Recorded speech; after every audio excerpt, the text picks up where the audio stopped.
ಇಂದು ರಾಘವೇಂದ್ರ ಸ್ವಾಮಿಗಳ ಬಗ್ಗೆ ಕೆಲವು ವಿಷಯಗಳನ್ನು ತಿಳಿಯೋಣ. ರಾಘವೇಂದ್ರ ಸ್ವಾಮಿಗಳು ತಿಮ್ಮಣ್ಣ ಭಟ್ ಹಾಗೂ ಗೋಪಿಕಾಂಬ ಎನ್ನುವ ದಂಪತಿಗೆ 1595ರಲ್ಲಿ ಜನಿಸಿದರು. ಇವರ ವಿವಾಹ ಸರಸ್ವತಿ ಬಾಯಿ ಎನ್ನುವವರ ಜೊತೆ ನಡೆಯುತ್ತದೆ. ರಾಘವೇಂದ್ರ ಸ್ವಾಮಿಗಳು ಕೆಲವೇ ವರ್ಷಗಳಲ್ಲಿ ಎಲ್ಲ ವೇದೋಪನಿಷತ್ತನ್ನು ಕಲಿತು ತನಗಿಂತ ಹಿರಿಯರನ್ನು ಮಾತಿನಲ್ಲೇ ಸೋಲಿಸುತ್ತಾರೆ. ಸಂಸ್ಕೃತಿ ಮತ್ತು ವೈದಿಕದಲ್ಲಿ ಪರಿಣಿತರಾಗಿ ಇತರರಿಗೆ ಬೋಧಿಸಲು ಪ್ರಾರಂಭ ಮಾಡುತ್ತಾರೆ. ಇವರು ಗಾಯಕರೂ ಕೂಡ ಹೌದು.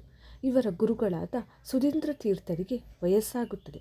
ಆಗ ರಾಘವೇಂದ್ರ ಸ್ವಾಮಿಯನ್ನು ಪಟ್ಟಕ್ಕೆ ಕೂರಿಸಬೇಕು ಎಂದು ತೀರ್ಮಾನ ಮಾಡುತ್ತಾರೆ. ಆದರೆ ರಾಘವೇಂದ್ರ ಸ್ವಾಮಿಗಳಿಗೆ ಮದುವೆಯಾದ ಕಾರಣ ಅವರು ನಿರಾಕರಿಸುತ್ತಾರೆ.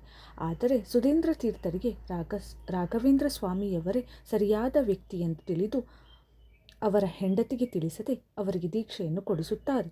ಅದಾದ ಮೇಲೆ ಅವರು ಮಠದಲ್ಲಿಯೇ ವಾಸಿಸುತ್ತಾರೆ. ಇದನ್ನು ತಿಳಿದ ಅವರ ಹೆಂಡತಿ ಪ್ರಾಣ ಕಳೆದುಕೊಳ್ಳುತ್ತಾರೆ.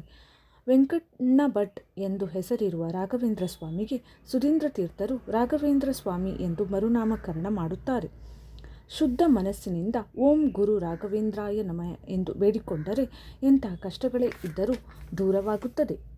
ರಾಘವೇಂದ್ರ ಸ್ವಾಮಿಯನ್ನು ಕಲಿಯುಗದ ಕಾಮಧೇನು, ಕಲಿಯುಗದ ಕಲ್ಪತರು, ಸಾಹಿತ್ಯಲೋಲ, ಸರಸ್ವತಿ ಪುತ್ರ ಹಲವಾರು ನಾಮಗಳಲ್ಲಿ ಪೂಜಿಸುತ್ತಾರೆ. ಭಕ್ತರ ಮನಗಳನ್ನು ಬೆಳಗುತ್ತಾರೆ. 1671ರಂದು ತಾವು ಸಂಪಾದಿಸಿದ ಅಪಾರ ಪುಣ್ಯವನ್ನು ಹಂಚಿ ಜನರ ಬವಣೆಯನ್ನು ನೀಗಿಸಲೆಂದೇ ರಾಯರು ಮಂತ್ರಾಲಯದ ಮಂಚಾಲಮ್ಮನ ಸನ್ನಿಧಿಯಲ್ಲಿ ಸಶರೀರವಾಗಿ ವೃಂದಾವನವನ್ನು ಪ್ರವೇಶಿಸುತ್ತಾರೆ. ವೃಂದಾವನದಲ್ಲಿ 700 ವರ್ಷಗಳು ನೆಲೆಸುವುದಾಗಿ ತಿಳಿಸುತ್ತಾರೆ. ಮಂತ್ರಾಲಯಕ್ಕೆ ಪ್ರತಿನಿತ್ಯವೂ ಸಾವಿರಾರು ಭಕ್ತರು ಭೇಟಿ ನೀಡುತ್ತಾರೆ. ನಾವೆಲ್ಲರೂ ರಾಯರ ಕೃಪೆಯಲ್ಲಿ ಜೀವಿಸುವ ಸೌಭಾಗ್ಯ ಹೊಂದಿರುವುದು ನಮ್ಮೆಲ್ಲರ ಅದೃಷ್ಟವೇ.